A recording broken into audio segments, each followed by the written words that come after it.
ಇವತ್ತು 12 ವರ್ಷದ ಮಕ್ಕಳು 14 ವರ್ಷದ ಮಕ್ಕಳು ಇನ್ನೂ ಜೀತ ಮಾಡ್ತಾ ಇದಾವೆ.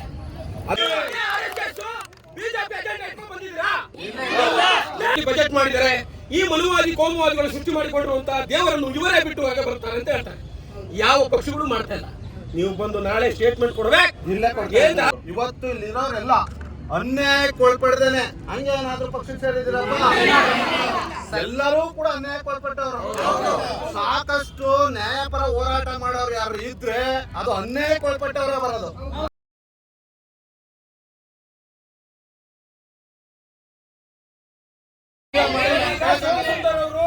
ಪಾಪ ಅವರು ರಾಜ್ಯ ಪ್ರಧಾನ ಅವ್ರು ಯಾವ ಉಪಾಧ್ಯಕ್ಷರಿದ್ದಾರೆ. ನಾನು ಕೃಷ್ಣ ರೆಡ್ಡಿ ಅವ್ರಿಗೆ ಫೋನ್ ಮಾಡಿದ್ರೆ ಬ್ಲಾಕ್ ಲಿಸ್ಟ್ ಹಾಕ್ತಾರೆ. ಇವ್ರಿಗೆ ಕೋಆರ್ಡಿನೇಟರ್ ಹಾಕಿ ನಾನು ಮೂಲಭೂತವಾದ ಪ್ರಶ್ನೆಗಳು. ಇವತ್ತು ಮಡಿಕೇರಿ ಅಂತ ಬಾಕುಳಲ್ಲಿ 12 ವರ್ಷದ ಮಕ್ಕಳು, 18 ವರ್ಷದ ಮಕ್ಕಳು, 14 ವರ್ಷದ ಮಕ್ಕಳು ಇವತ್ತು ಅಲ್ಲಿ ಪಾಳ್ಯಗಾರಿಕೆ ದಂಧೆಯಲ್ಲಿ ಇವತ್ತು 12 ವರ್ಷದ ಮಕ್ಕಳು, 14 ವರ್ಷದ ಮಕ್ಕಳು ಇನ್ನೂ ಜೀತ ಮಾಡ್ತಾ ಇದಾವೆ. ಅದಕ್ಕೆ ನಾವು ಬೇಕಾದ್ರೆ ಹೋಗಿ KRS ಪಾಟೀಲ್ ಅವ್ರನ್ನ ಕರ್ಕೊಂಡು ಹೋಗಿದ್ದೀನಿ. ಇವ್ರು ಬರ್ಬೇಕು, ಆಯ್ತಾ? ಒಂದು ಬಂದಾರೆ ಸುಮ್ಮನೆ, ಆಯ್ತಾ? ಈ KRS ಪಾಟೀಲ್ ಅವರು ಯಾರನ್ನ ಸರ್ ಇದು ಪ್ರಾಮಾಣಿಕ ಪಕ್ಷ, ಆ ಪಕ್ಷಗಳು ಆಗಿಲ್ಲ, ಆ ಪಕ್ಷಗಳು ಕೈಲಾಗಿಲ್ಲ.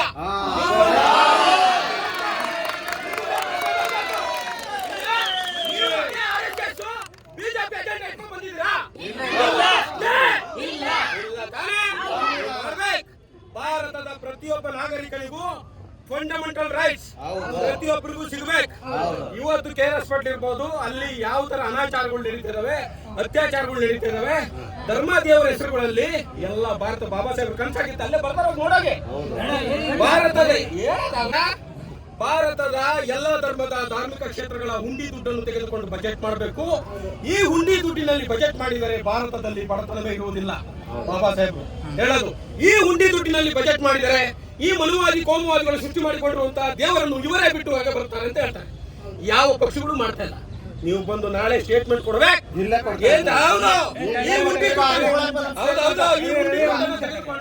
ನಾವು ಬಜೆಟ್ ಇವತ್ತು ಬಡತನ ತಾರತಮ್ಯ ಆಗ್ತಾ ಇದೆ. ಇವತ್ತು 12 ವರ್ಷದ ಮಕ್ಕಳ ಮೇಲೆ, 18 ವರ್ಷದ ಮಕ್ಕಳ ಮೇಲೆ ದೌರ್ಜನ್ಯ ಅಲ್ಲದೆ ಬಾಲ ಕಾರ್ಮಿಕ ಪದ್ಧತಿಗಳು ನಡೀತಾ ಇದಾವೆ. ಇದಕ್ಕೆ KRS ಪಾಟೀಲ್ ಅವರು ಅಲ್ಲಿಗೆ ನಿಲ್ವಾ, ಬರೀ ಪೊಲೀಸ್ ಸ್ಟೇಷನ್ಗೆ ಸೀಮಿತವಾಗಿ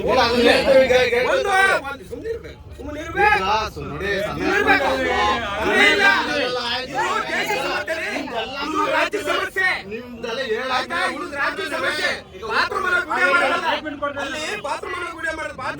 ಫಂಡಮೆಂಟಲ್ ರೈಟ್ ಸಿಕ್ಕಿದ್ಯಾ ಅವನಿಗೆ? ಕಾರ್ಮಿಕ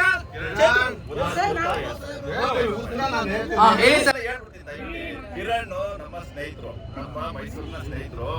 ಅವರು ಎತ್ತಿರುವಂತಹ ಪ್ರಚಾರಗಳೇನಿದೆ ರಾಜ್ಯದಲ್ಲಿ ಇದುವರೆಗೆ ಯಾವುದೇ ರಾಜಕೀಯ ಪಕ್ಷಗಳು ಮಾಡಿಲ್ಲ. ಅವರು ನೀಚಾದಿ ನೀಚ ಕೆಲಸಗಳನ್ನ ಮಾಡ್ತಾ ಇದ್ದಾರೆ. ನಿಜವಾದ ರಾಜಕೀಯ ವ್ಯವಸ್ಥೆ ಹೇಗೆ ಹಾಕ್ಬೇಕಾಗಿತ್ತು ಅದನ್ನ ಮಾಡಲಿಲ್ಲ. ಬಾಬಾ ಸಾಹೇಬ್ರು ಏನು ಹೇಳ್ಕೊಟ್ಟಿದ್ರು ಅದನ್ನ ಮಾಡಲಿಲ್ಲ. ಅದು ಆಕ್ರೋಶ ನಮ್ಮ ಕಿರಣಲ್ಲಿದೆ. ಆ ಕಿರಣ್ ಹೇಳ್ತಾ ಇರೋದು ಎಲ್ಲವೂ ಸತ್ಯ. ಆ ಸತ್ಯವನ್ನ ಕಡೆಗೆ ಕರ್ನಾಟಕ ರಾಷ್ಟ್ರ ಸಮಿತಿ ಪಕ್ಷ ಮುಂದಿನ ದಿನಗಳಲ್ಲಿ ಇಂಥ ಎಲ್ಲ ಅನ್ಯಾಯಗಳ ಅಕ್ರಮಗಳಿಂದ ಆಕ್ರೋಶ ಒಂಟಿ ವ್ಯಕ್ತಿತ್ವದಿಂದ ಹೋರಾಟ ಮಾಡಕ್ಕಾಗಲ್ಲ. ಇದನ್ನು ಸಹ ಸಮಾನ ಮನಸ್ಕವಾಗಿರ್ತಾರೆ. ನಿಮ್ಮಂತವ್ರಿಗೆ ಸೆಟ್ ಹೊಡಿಬೇಕು ನಾವು. ಈಗ ಯಾಕಂದ್ರೆ ಇಲ್ಲಿ ಬಂದು ಸುಮ್ಮನೆ ನೋಡಿ, ಕಿರಣ್ ಅವ್ರು ಹೇಳಿದ್ರು ಸಾಕಷ್ಟು ಜನ ನಾವು KRS ಪಕ್ಷದಲ್ಲಿ ಇರೋಂಥವ್ರು ದೌರ್ಜನ್ಯಕ್ಕೆ ಒಳಪಟ್ಟಂತವ್ರು ಏನ್ ಮೇಲ್ವರ್ಗದ ಮತ್ತು ಕೆಲವೊಂದು ಪಟ್ಟಭದ್ರ ಹಿತಾಸಕ್ತಿಗಳ ದೌರ್ಜನ್ಯಕ್ಕೆ ಒಳಪಟ್ಟಂತವ್ರು. ಇವತ್ತು ಇಲ್ಲಿರೋರೆಲ್ಲ ಅನ್ಯಾಯಕ್ಕೆ ಒಳಪಡ್ದೇನೆ ಹಂಗೆ ಏನಾದ್ರೂ ಪಕ್ಷಕ್ಕೆ ಸೇರಿದಿರಪ್ಪ? ಎಲ್ಲರೂ ಕೂಡ ಅನ್ಯಾಯಕ್ಕೆ ಒಳಪಟ್ಟವ್ರು.